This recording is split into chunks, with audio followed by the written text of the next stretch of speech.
This is the Horse Radio Network.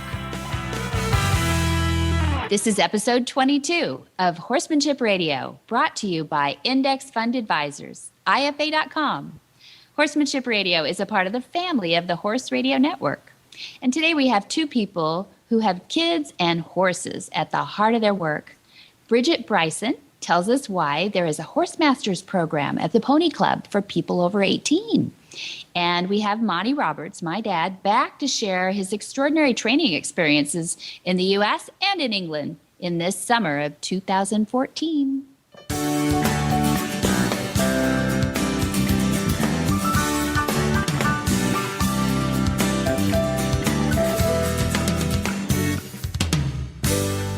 This is Debbie Laux, and you're listening to the Horsemanship Radio. Welcome back, everyone. Horsemanship Radio airs on the 15th and the 30th of the month. And I have my producer, Jen, here with me today. You never know if I'm going to say Glenn or Jen, but it's Jen today. Hi, Coach Jen. Jen's here. Yay! Coach Jen, hi. Tip lady, too. I love your tips. I love it. I love the tips I get from the Horsemanship Radio show. Thank you. They're always very thoughtful. They are, aren't they? They're really good. We have, and it's not that many trainers. I love it that they're just pure horsemen figuring this stuff out and then sharing it. Yes. Maybe the trainers don't share as well. I think of Horsemanship Radio as the thoughtful program, but you're right. They're just thoughtful horsemanship more than, it's thoughtful horsemanship. Yeah. Thank you. We should change the name. Thoughtful horsemanship. No, I think you're right too. And I think it's because we're all just horsemen at heart in this. We have some really top end world champions, but at the root of every one of our guests, it has been this incredible love for horses. And in doing so, they're really willing to share. And that share is like they're aha moments. They're excited about it. It's not like first you do this and then you do that. It's like, you know what I figured out? I love that. Isn't that fun that people, negative and positive things like, oh, don't do that again. That was really bad. Right. But I love that about our guests too. And it's such a wide variety of horsemen too. What's the word I want? The entire spectrum. Mm-hmm. From everything from picking up hooves to tying properly. It's just it's so broad, and that's a lot of fun. I agree. And you know what? We have so many more coming too, because we think of all these fun things, or I hear them from people, and I say, hold that thought, because we're going to record you. we're going to come back to that. We're circling around. Exactly. So we have about a year's worth stored up for people right now. So I hope that everybody, takes out their pencils occasionally, unless you're driving when you're listening to this, and figures that some of these tips are going to make a book someday, I think. There we go.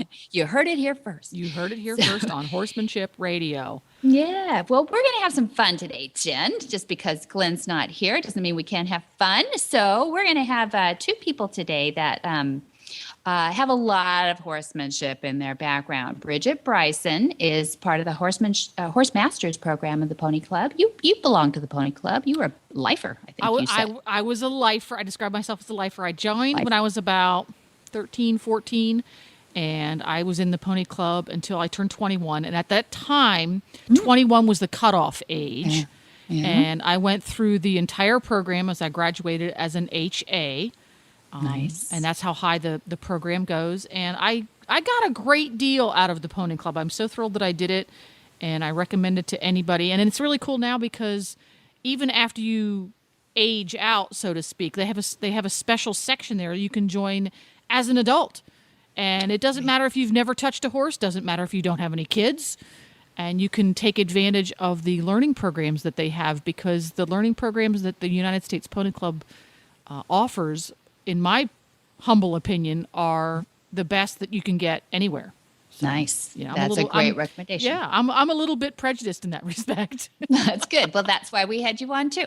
And I would love for you to join us, Bridget and I, to chat about that, because you'll have more depth than I will on the program. I've never gone through the Pony Club, and I'm fascinated to hear that it's never too late. That's right. It's never too late. You can teach an old dog new tricks. Absolutely. That's true. You sang. Well, and then we also have Monty Roberts on today, which is a thrill for me to have him back because his schedule is tough and it's hard to catch up with him and hold him down long enough for an interview. But he shares some experiences with some of his training this summer that we'll do actually in a two-part because there was enough packed in the last few months since we've had him on. I think we had him last on in May, about 3 months ago or so. So this will be fun. He holds the world's record for frequent flyer miles by a horseman. I think I've said it before, but he literally has more miles per year than the pilots because the pilots are held to a legal amount that they can fly. And he goes over that. It's called 1K status. And, he said, don't even mess with my 1K status. He loves it because you get a lot of advantage to it. But you're right. He will be heading to India in September and, Brazil again. And it's not short little trips that he's typically on either. He's on those long flights. So it'll be fun. Cool. So we'll catch up with him and we'll get started with that right away. Up next, we have Bridget Bryson. But before that, this word from IFA.com. Hi, I'm Mark Hebner, president of Index Fund Advisors and proud owner of Monty Roberts' Willing Partners graduate, He's a Sugar Bear. Investment portfolios are a lot like horses. You need to find one that best suits you, your temperament, and your stage of life. Some people might like an energetic horse and an aggressive investment portfolio, while others are more comfortable with a gentle ride and a more conservative investment portfolio. The trick is to find the one that's right for you. That's what Index Fund Advisors is all about, matching people with portfolios, risk-appropriate, low-cost, and globally diversified investment portfolios. You can find the right portfolio for you by taking the Risk Capacity Survey at IFA.com. That's IFA as an Index Fund Advisors. Or you can call us toll-free at 888-643-3133. That's 888-643-3133. Bridget Bryson is a volunteer and the Horsemasters liaison for the Pony Club of America.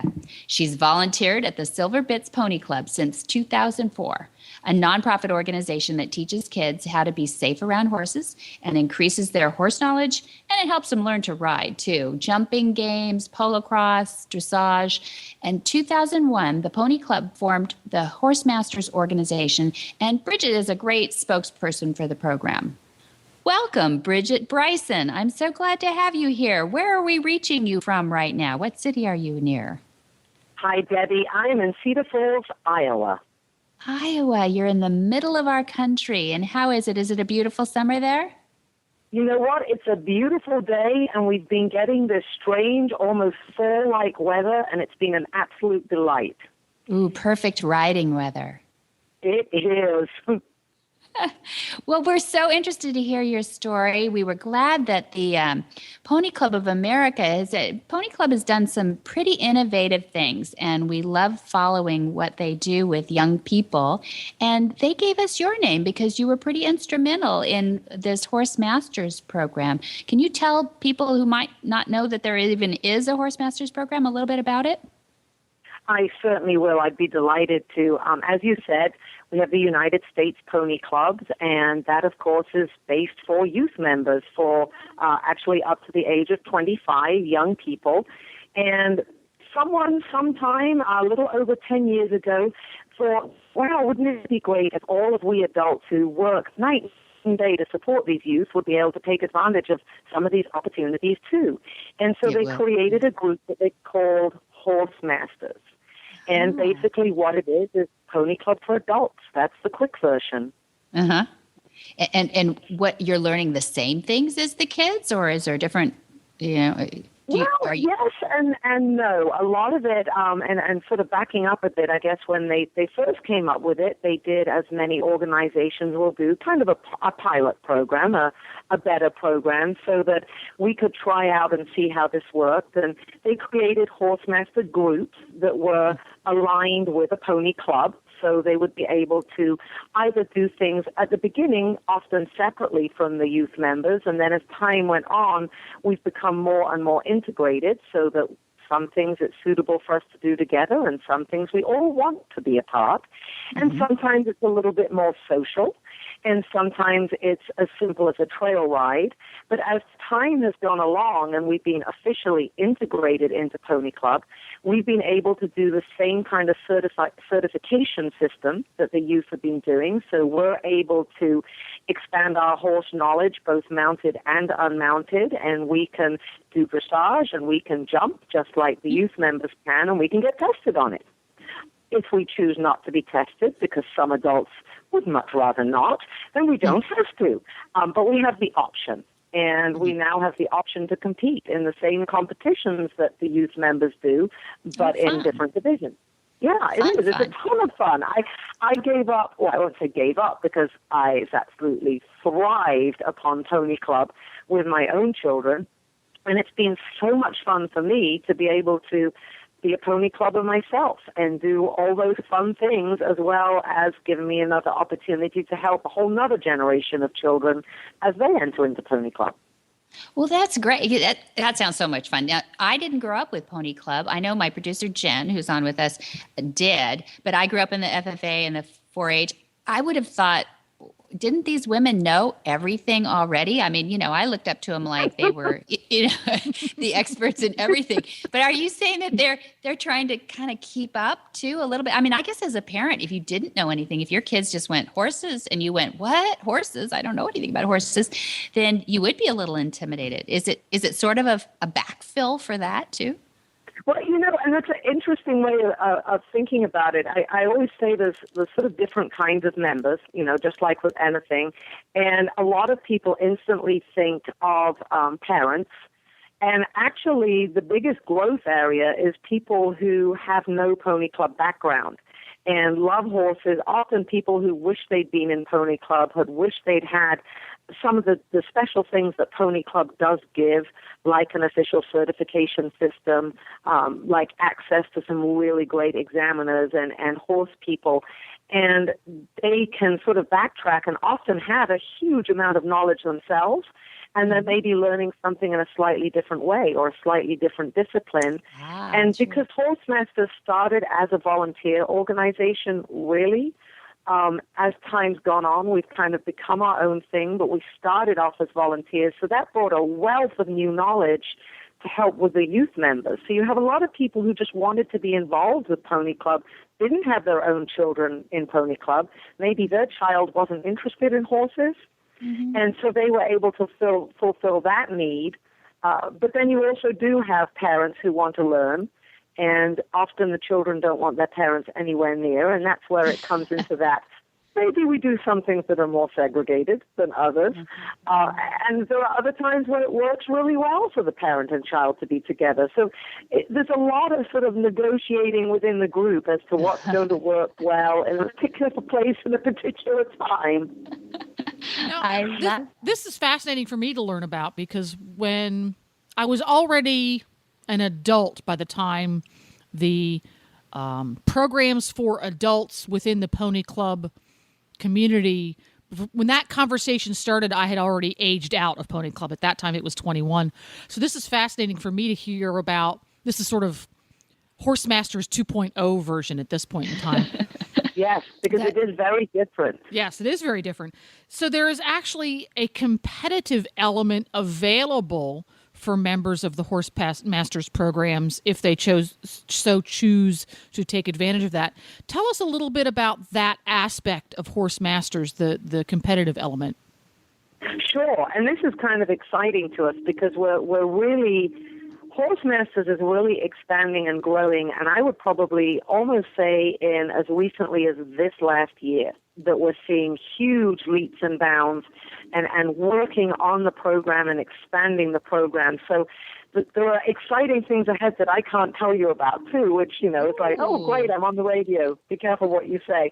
But the competition side is going to be a lot of fun, and we're slowly but surely getting past members coming back into Pony Club because this could be an opportunity for them to finish up certifications they never got, or just because they miss it.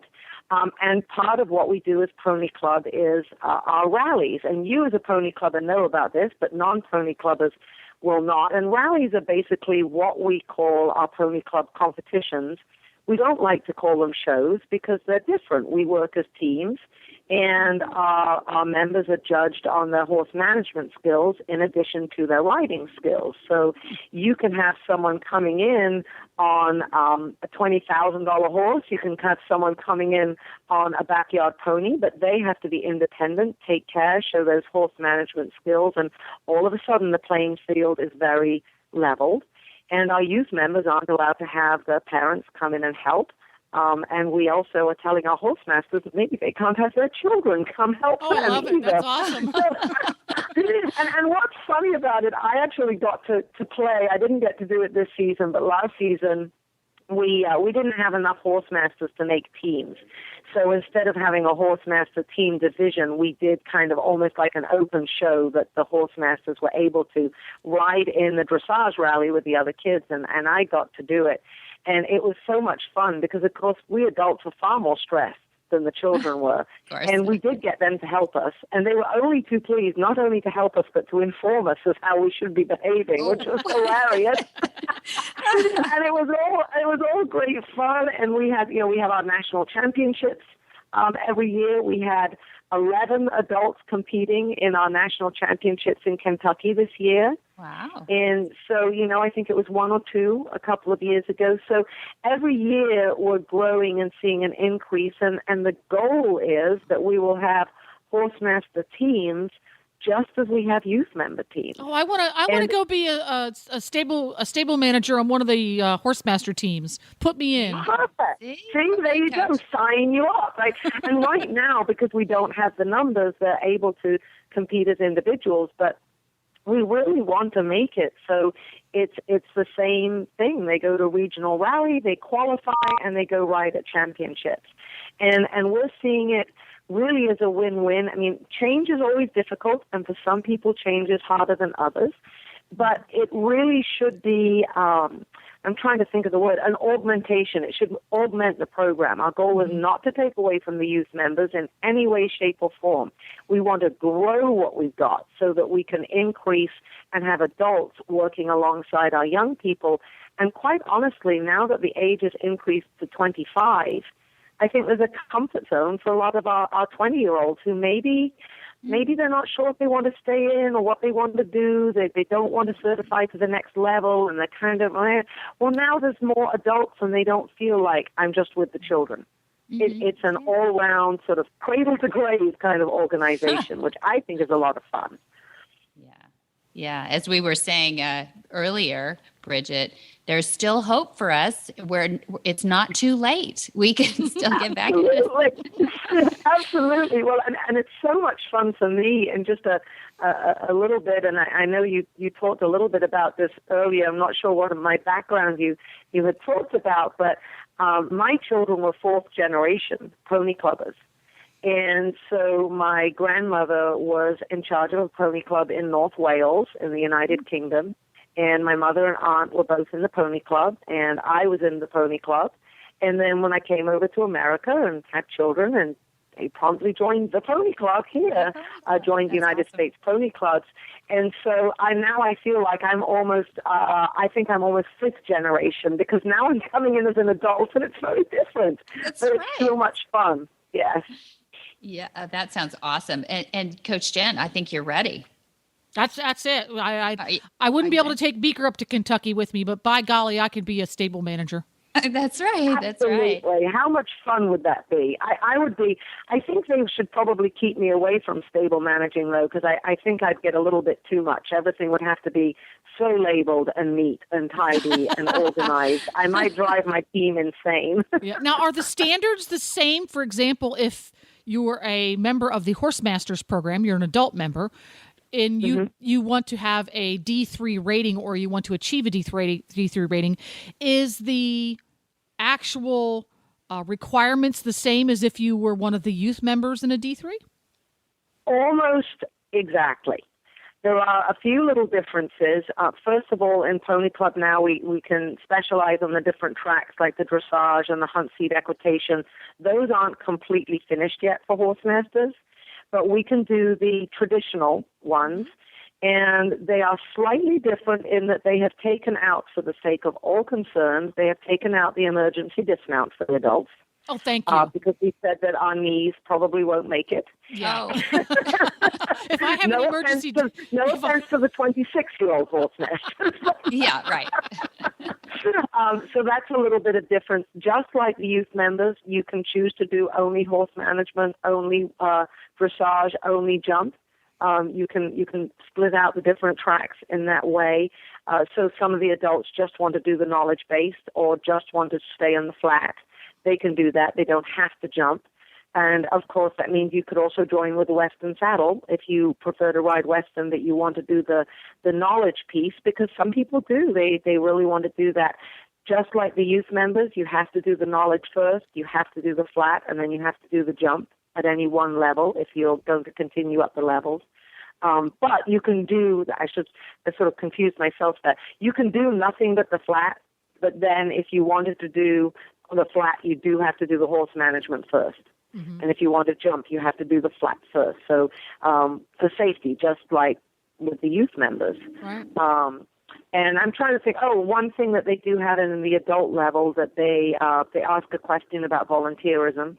How have you volunteered to help equestrian sports in the local area? Mm-hmm. Because even though that's not a requirement anymore, we do want to encourage it. And it's just like our youth members are asked about conservation. We don't think for 1 minute that every one of our youth members, unfortunately, is involved with conservation, although we'd love to encourage that a little bit more. It's the same kind of thing. We want to have that understanding and that realization. It's important to the horse community. And for our adults, not only is that important, but volunteerism is too, because we're a volunteer organization. How cool. Yeah, so bring it to the consciousness. That's good. Absolutely, yeah. Mm-hmm. And how much is the Pony Club, this is my ignorance, getting into the nature of the horse too? This is Horsemanship Radio, after all. And, we're talking more and more about behaviors and understanding the nature of equus. Probably not as much as you would like. Okay. Okay. And that is something that I know I agree. It would be nice to see more. Right now, it really is more of a, and I don't want to say practical, that's the wrong word, because obviously knowing your horse is practical, but much more things like, what should a normal temperature be? How do you take temperature, pulse, respiration? As far as the actual certifications and the rating levels are concerned. But we do also have questions along the lines of, how do you recognize your horse in the field, and why. Pony Club is a lot about safety, as you know, but also, I know when I teach the youth members and the adults both, the reason for safety, and sometimes it's a logical, logistical kind of reason that humans need, sometimes it's for horses. So why do we make sure the horse knows that you're approaching it? Because this is the horse's personality, and they're a prey animal, and they need to know something's coming from behind. So in that kind of way, we are discussing that. But there's definitely a lot of room for more. Well, that opens up the conversation, though. So I think you're getting it covered. You're on your way for sure, because it's once you understand that it's not just a riding instrument that's under you, and you start talking about safety, inevitably you get to behaviors. And, my horse won't load on the trailer, so what up, and right, exactly. Let's not turn around and look them in the face and scare the living daylights out of them. Yeah, there you go. Yeah, there you go. And you come from many generations, roots in UK. So I've watched this happen in the BHS, which is the British Horse Society, which has been wonderful, that evolution happening too. I think it's just a matter of curiosity that eventually people start wanting to figure out what's going on between those two ears flicking up there. So, yeah. I agree. And it's one of those things too. I'm a big believer when I teach anyone, whether it's in school or around horses, that if you have a reason for why you're doing something a certain way, you remember and it makes sense. And sometimes there's the behavior of the animal and why an animal behaves that way, whether you're on their back on the ground or outside the stall or outside the pasture. It just makes sense. It helps on the learning I was kind of amused. My husband had tagged me on Facebook the other day that he'd read some article from England where they had just done some major research project on horses' ears, telling you what they're thinking and feeling. And I read it thinking, well, haven't we been saying that for years? I mean, it's great that the scientists have figured it out and everything. Thank you. We all have the same exact I've been looking at I've been looking at my horse's ears since I was born. So, thanks for sharing. But I thought that was kind of funny. Yeah, that's adorable. Yeah. Well, Bridget, this has been so much fun. We just love having you. Didn't we, Jen? Wasn't that fun? That was fascinating. Great stuff. Fascinating. And I would love to have you back. I know one thing I definitely want to have you back for is a trainer's tip because, generationally, you've got experience here too. And I know that you probably have something great, some tidbit that you can share with our listeners and they would find fascinating as we found this interview today. Would you do that for us, Bridget? Well, sure. I'm sure you'll clue me in a little bit, and I'd be happy to come back and talk with you. That's terrific. Okay, Bridget Bryson, thank you for telling us all about Horse Masters with the United States Pony Club. Next, we catch up with Monty Roberts, Dad, and his summer training schedule. But first, this from Equus Online University. Hi, I'm Monty Roberts, and I know that I'm transforming the lives of horses globally. You can learn to do it too on my Equus Online University. There's a new lesson on there each week, all the way from join up to advanced. Watch world's champions give their lessons. Join at montyroberts.com. Go to my Equus Online University. You can transform your horse, too. Welcome back, Monty Roberts. We're fortunate to have you again, Dad. How you doing? I'm doing fine, Debbie, but I'm tired. I think you started with that on the last call because you had just gotten off a plane. Literally the last time, too. But you did. I know you just got off a plane from England. I probably did, but I can't afford to be tired because I got to start up tomorrow morning with another of the military clinics, so I can't be tired very long. That's the only reason we have you back, is just to come back and do some more workshop. No, we're excited to hear what you notes. Yeah, I just went over my notes of what we talked, what I've done since we talked last, and I'm tired all over again. It's just reading them is a killer. It does do that. So let's go. Don't read the calendar ahead. Just let's go backwards. So we left off in May, and we were about to join the Global Conference of Instructors in May. Yeah. And we were getting excited for that. And my birthday time. That's right. It was your birthday. 79. Mm-hmm. I'm in my 80th year. Yeah, exactly. That's what I want you to say. Is the honest truth is he says, I'm in my 80th year. Just like, remember when you were 6 going on 7? He's 79 right. Going on 80. Yeah. Well, anyway, so we did have our... What are you doing? Yeah.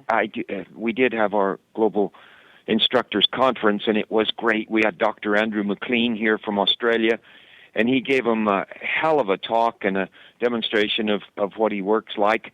And he does work that's very different from mine. But, we wanted to be open-minded and take a look and be innovative. That was the theme of this particular conference. And so we were looking at everything. We had Dr. William Miller there, too, and he's an addictive behavior specialist for people. Great guy who has used my concepts on human beings that are addicted to various substances. He's from New Mexico State University, I think it is. And then we had Catherine Cunningham from Guatemala here, and we had Dr. Terry Moyers, who comes along with Dr. Miller, and then we had Rosie Jones from England. You'll hear more about her later, but they all gave wonderful talks, and I think the people that came really enjoyed it, and it was very informative. And then right after that, we had a Horse Sense and Healing. That's the military thing. 3 days of Horse Sense and Healing, and it was a good one. A really deeply involved good one. And I'll give you more on that later because we're working hard on returning PTSI victims. Not PTSD. There's no disorder. It's an injury PTSI. And I've been working with an incredible, high-level, Olympic-level dressage horse here that's had a lot of problems, and he's just been a professor for us, giving us all kinds of information about how to get it right. He has about 5 people in the hospital, I think, before coming to us. Yeah. A really dangerous horse. But things are changing, and he's going quite well. And we had the interns here, 4 of them, finishing up all of their work to become instructors.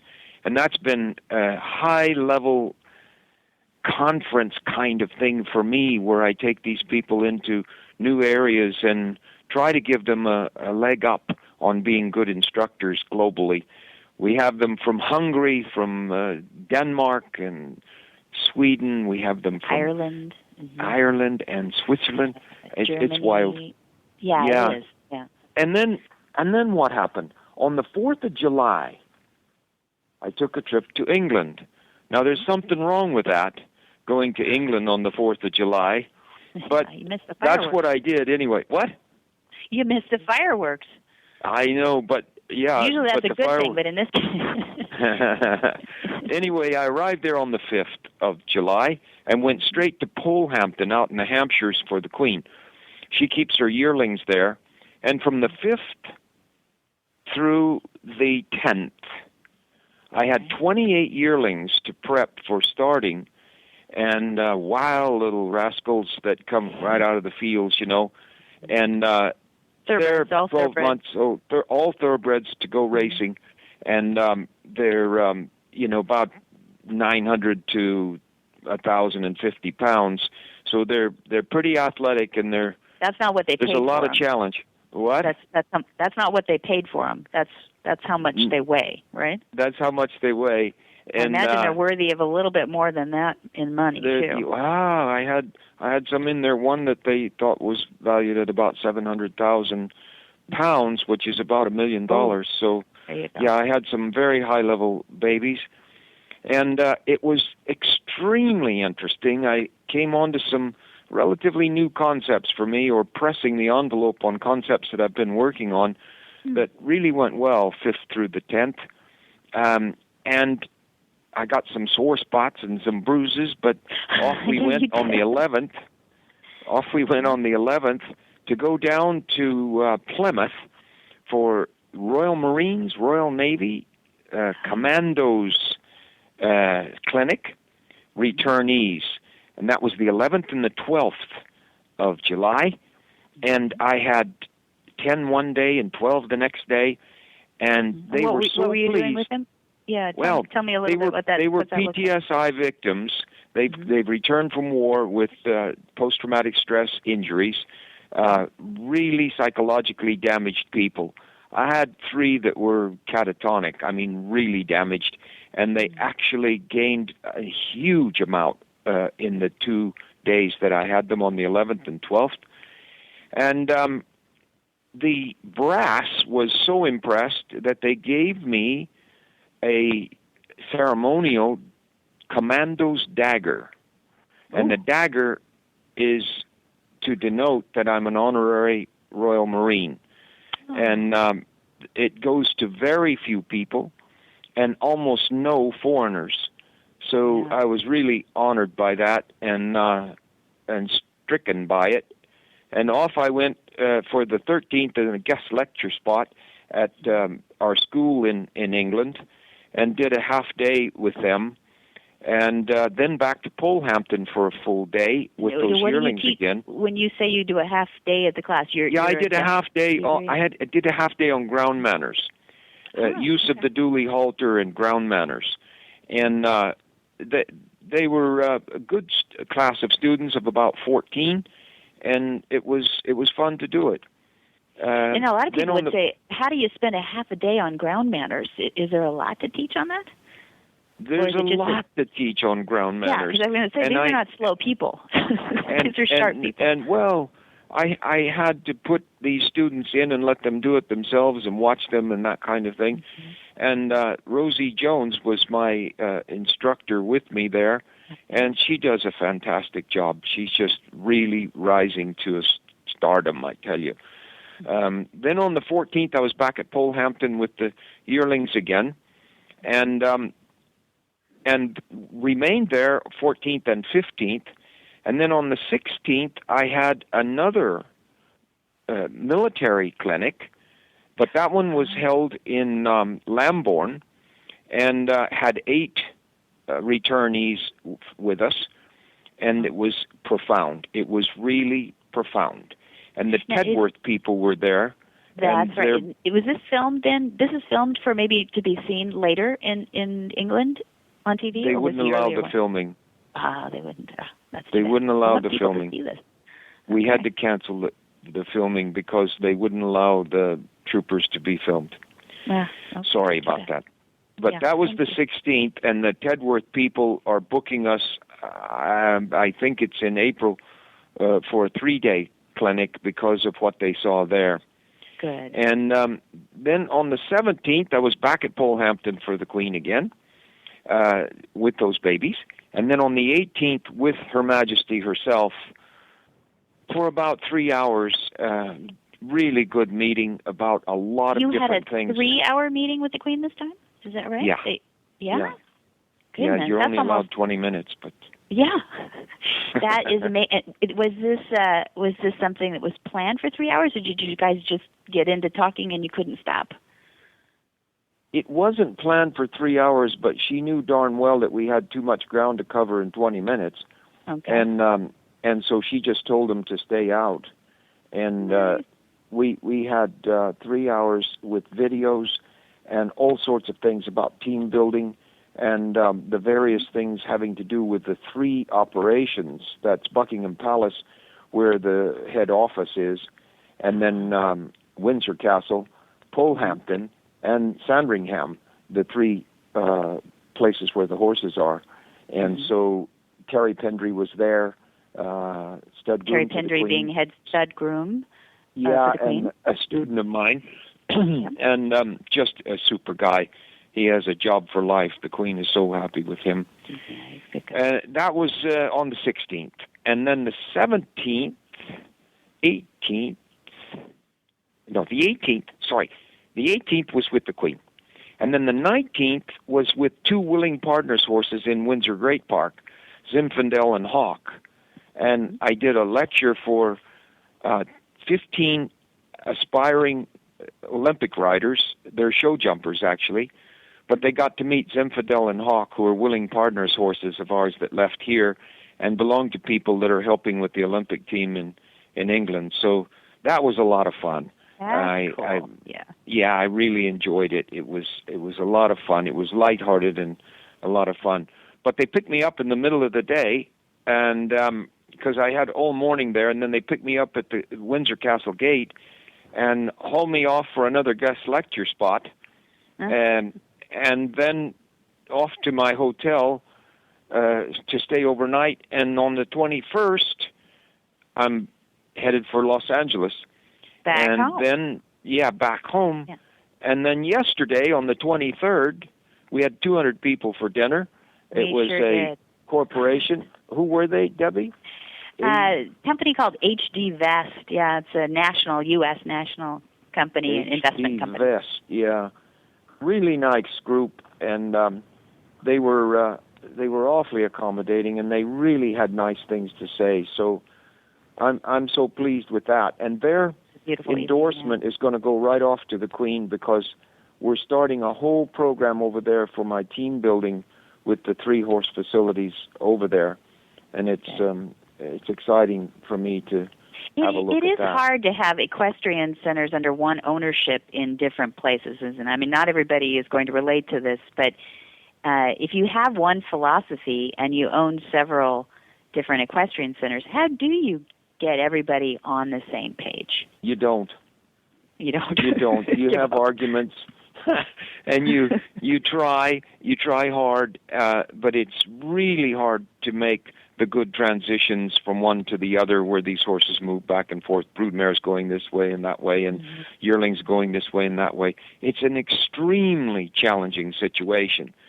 But the kids that work there say that my team building thing is going beautifully, and what are you doing with them? Do you pull all three places together and put them all in the same room and pound it out, or no? I have to go to each one separately because there's too much distance, and then I have to do my lectures and try to pull them together with videotapes and get uniformity of work, procedures, and then we have a 0 to 10 scoring thing, and these horses have to score an 8 before they go to the next step, and the 8 has to be unanimous. I mean, it has to be something that is quite similar to the 8 that's given in another place. So that's all my work for the Queen with that, and she's quite appreciative because the horses are doing a lot better these days. And I'll tell you about August coming up. Okay. I head for Illinois, and I'm a keynote speaker at the Equine Veterans Program for August the 22nd. Anyway, that's right. I've got a whole bunch of things. Yeah, that's Bravehearts in Illinois. Yeah. It's the biggest equine veterans program in the nation, and they've asked you to be there because, a lot of people are doing equine therapy with veterans, but they're struggling to figure out what it is that really clicks with these returnees. Yeah, we've got the secret. It's not such a secret, and we can help them, and we want these veterans to get better right across the board. I'll tell you what the secret is. I saw one person wearing a T-shirt that said, "My therapist is a horse." Horse. That's good. And then where do I go? Oh my gosh! See, now if you go ahead in the calendar, you're going to get tired, and I'm worried about that. I don't want you to start thinking. But after August, well, you have how TV goes, but you have Fox and Friends in the morning scheduled for the very end of August, and that should be a lot of fun. Yeah, I'm really excited about that too because you should have Alicia Watkins, who's one of your star pupils at this point, a veteran returnee who's been to several of your events here and is now going to school at Harvard. And Harvard School of Psychology, number 1 in her class through the first year. I just can't be prouder of that girl. And she's just done so well. When I inherited her, she had a hoodie on and dark glasses, and no man could get within 5 feet of her. Yeah. What? Yeah. You gave her back her happiness and her confidence. I think the confidence building in those veterans programs is one of the things that you do best because so many people are, number one, they may be big, brave soldiers, but not around horses so much. And so building their confidence with something that's big and fast is an interesting out-of-body experience for them who've been in control of so much till then. So if anybody in your listening audience thinks I'm sitting around eating chocolates or something, and I kind of didn't figure that. No. We can see your calendar anyway, on there. But I'm doing what I love to do, and it's exciting. And I just wish that everybody could live the kind of life that I live because the world would turn faster but get more done, I think. I think so too. We were saying last night to this nice group of people that are, investment brokers and bankers that don't really deal with horses much. But when they can turn their head and think about horses for just an evening based on what you were presenting to them, they really become interested in horses and they really become advocates for the horses in that they see that therapeutic quality. They see that how it touches you emotionally when you see that join up. And, several people were nodding their heads when we said, if everybody got to experience join up just once in their life, that it would really change a culture. I think it really would. I had a nice man come up to me last night and put his finger in my chest and say, inside there, it really doesn't have all that much to do with horses, does it? Mm. And, of course, from his viewpoint, it had to do with his life and what he's been through and all the things that we need to get confidence and get through the challenges of life. And it has such a metaphor for join up to reach to that area where people have to deal with their own inner challenges. And I'm just pleased that I'm able to reach that many people. We didn't have any horse people really in that audience at all, but they really got it, and they they cared for it and they took it home with them. And we got some of the most fantastic endorsements of the evening, having them say that they've been to many of these conferences globally, and this was the best they've ever done.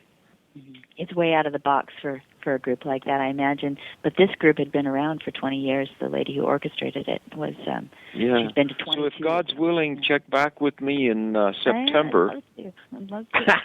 And we'll catch up with that. We'll be exhausted. Before you go to England again. Yes, we'll have to check in. September's a crazy month because it starts out with me going to India. That's right. There's a little preview. Working with the Brook Animal Hospital, which is a worldwide, they are veterinarians and volunteers. It's like Doctors Without Borders, but for animals. It's the coolest. They're in their 80th year, and they've asked you to be an ambassador. Yeah. I'm an ambassador to the Brook in my 80th year on their 80th anniversary. And I can see the headlines. That's good. I'm off to India and scared to death about doing that because you fly over funny places and everything. But I'm only there for about 4 or 5 days, and then I'm back to England. Yep. And I have a tour of 8 or 9 venues there. And the Queen at Sandringham, 10 days at Sandringham with the babies taking their first saddle and rider. Mm-hmm. And then I'm off to Germany for a tour. And from Germany back to England and then back to California. Come on, can you believe it? No, I don't want to even think about it. But I'm still 1K, you know. Yeah, that's right. That's his. For those who don't know, 1K status, Star Alliance is you have. That's more than pilots fly. Let's put it that way. Yeah, they're not allowed to fly that much. They need more rest. No.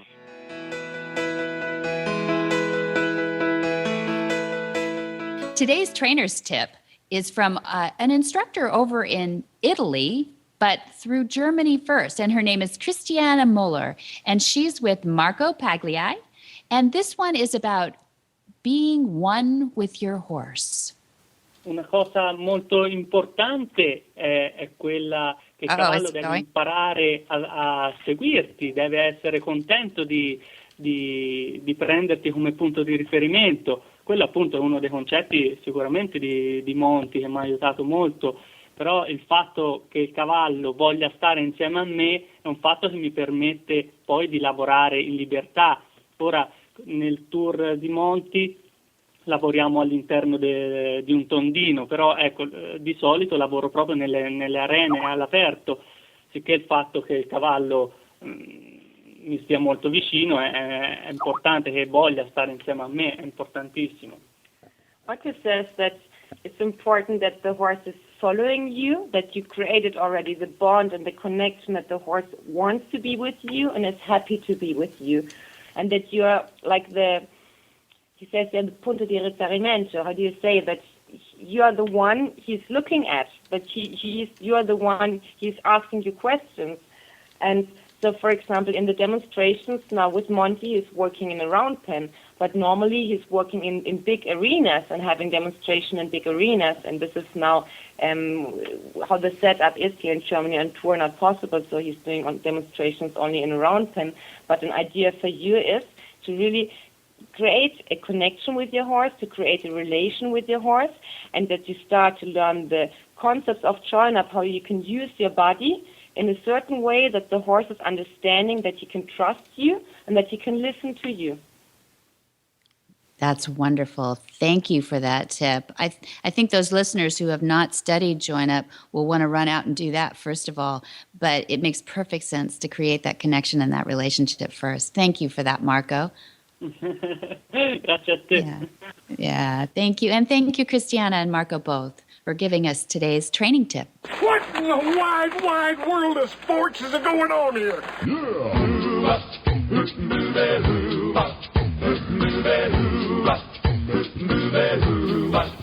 Where in the world is Monty Roberts?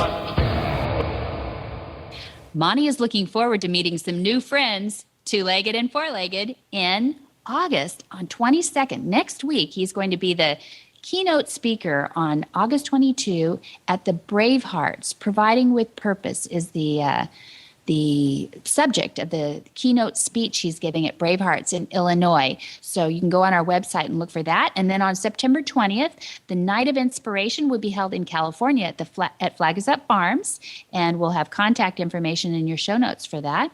September 21, the next day, so Saturday and Sunday, that weekend is going to be incredible. We've got a life lessons workshop with Monty and Pat, and at their home and in their famous round pen. And then October 5th, we put him on a plane, and off he heads to England first, and he will be there from October 5 through November 1 with several stops all the way from the south of England, where he starts, and ends up in Gleneagle, Scotland. Everybody knows how far up that is, so it's quite a tour. And then November 1, he heads over to Germany to do some tour dates there, and we'll have those all up on the website. Then he's back. No, he eats a little bit of turkey for Thanksgiving, and then he comes back. December 1 through 5, we're going to hold another Monty special training in English and Portuguese. That's because he speaks English, and then we translate to Portuguese for our Brazilian and Portuguese friends. Oh, wow. And you can see more at montyroberts.com. Just spell it out, montyroberts.com. Or you can get Monty's calendar by calling 805-688-6288. And for details about today's show, go to horsemanshipradio.com, where you can find links, photos, and more information about today's guests. And we love your feedback. You can follow. That's right. You can follow us on Facebook by going to facebook.com/Monty Roberts. And Twitter. Monty is on Twitter. He's a modern dude. You can go to twitter.com/Monty_Roberts. Right. And we do love the feedback on the website, too. So if you like a particular episode and you have any questions or feedback, you can drop those right into that website at horsemanshipradio.com. And many thanks to our sponsors who make this possible. Be sure to visit all the other great shows at Horse Radio Network at www.horseradionetwork.com. But until next time, have many happy horse hours.